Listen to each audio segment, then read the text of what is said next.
ভয়াবহ এক বিস্ফোরণ, কালো ধোঁয়া, চমকপ্রদ আলো এবং ধ্বংসের শব্দ। এই মুহূর্তে মধ্যপ্রাচ্যের মাটি কাঁপছে। ইরান প্রতিশোধের আগুনে দাউ দাউ জ্বলছে। তেল আবিবের 100টিরও বেশি লক্ষ্যবস্তু আজ ভয়াবহভাবে ধ্বংস হয়েছে। কি ঘটেছে, কেন এই হামলা এত বড় এবং রহস্যময়, চলুন এক ধাপে বুঝি। আজ 18 March 2026, Islamic revolutionary guards corps IRGC operation true promise 4-এর 61তম ধাপে ইসরায়েলের লক্ষ্যবস্তুতে আক্রমণ চালায়। কারণ ইরানের সাবেক শীর্ষ নিরাপত্তা কর্মকর্তা ডক্টর আলী লারিজানি শাহাদতের প্রতিশোধ। খরমুশার-4 কদর ক্ষেপণাস্ত্র, ইমাদ ও খাইবার ভাই একসাথে লক্ষ্যবস্তুতে আঘাত হানে। এই হামলার সময় তেল আবিবে আংশিক বিদ্যুৎ বিভ্রাট হয়। শহর দম বন্ধ করার মতো চুপচাপ হয়ে যায়। সরাসরি আঘাতের ফলে শত্রুপক্ষের নিরাপত্তা ব্যবস্থা একদম ভেঙে পড়ে পাশের ঘরের মতো। মেরিন ক্রপস জানিয়েছে 230-এরও বেশি গায়ানবাদী নিহত বা আহত হয়েছে। এই হামলা শুধু প্রতিশোধ নয়, এটি একটি শক্তিশালী রাজনৈতিক বার্তা। ইরান আন্তর্জাতিক সম্প্রদায়কে দেখাচ্ছে যে তারা আত্মরক্ষা করতে একদম সক্ষম। শুধু সামরিক শক্তি নয়, আন্তর্জাতিক অর্থনীতি ও ভূরাজনীতিতেও ইরানের কৌশল কাজ করছে। কিন্তু প্রশ্ন জাগে, কেন ইরান এত পরিকল্পিতভাবে আক্রমণ করছে?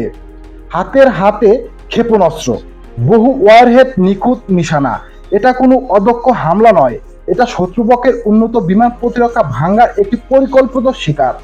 এই যুদ্ধ শুধু ভূখণ্ড বা সামরিক নয়, হরমুজ প্রণালী, যা বিশ্বের 20% তৈল পরিবহন করে, এখন কৌশলগত অস্ত্রের মতো। ইরান ঘোষণা করেছে চীনা মুদ্রায় লেনদেন করা জাহাজের প্রণালী ব্যবহার করার মতো অনুমতি দেওয়া হবে। ধীরে ধীরে ডলারের আধিপত্য একদম দুর্বল হয়ে যাবে। মার্কিন ঘাঁটিগুলো, তেল আবিবের সীমান্ত, আল কুদ্দুস, হাইফা সবই লক্ষ্যবস্তু। যুক্তরাষ্ট্র, ইসরায়েল এবং তাদের মিত্ররা একদম সতর্ক। বিশ্বের চোখ এখন মধ্যপ্রাচ্যে। কল্পনা করুন, নতুন সকাল, শহরের আকাশ ধোয়া আর লাল আভা। মানুষ জানে না পরবর্তী ধাপে কি আসছে। শহর কাঁপছে, শত্রুরা চুপচাপ। প্রতিটি সেকেন্ডে নতুন প্রশ্ন, কে বাঁচবে, কে হারবে।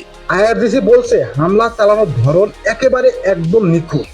বহু ওয়ারহেড, দীর্ঘ দূরত্বের নিশানা, উন্নত রাডার প্রতিরোধ ভাঙা, সবই পরিকল্পিত।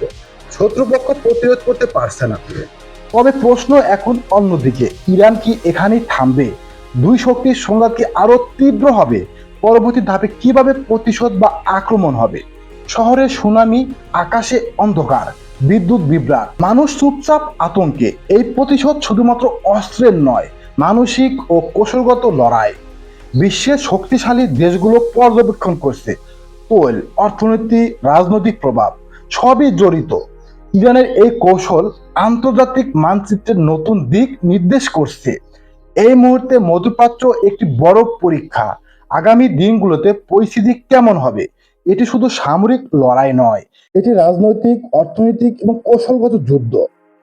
প্রিয় দর্শক, পরবর্তী ধাপে কে জিতবে, কে হারবে, অবশ্যই কমেন্ট বক্সে লিখে জানাতে ভুলবেন না। শব্দ শেষ হচ্ছে, কিন্তু যুদ্ধ এখনো ভয়াবহভাবে চলছে। অপারেশন টু প্রমিস শুধু একটি নাম নয়, এটি মধ্যপ্রাচ্যের নতুন একদম ভয়াবহ বাস্তবতা। তাই পরবর্তী আপডেট জানতে অবশ্যই চ্যানেলটি সাবস্ক্রাইব করে পাশে থাকা বেল আইকনটি অল করে দিয়ে আমাদের সাথে যুক্ত থাকবেন। সবাই ভালো থাকবেন, নিরাপদে থাকবেন, সুস্থ থাকবেন। আল্লাহ হাফেজ।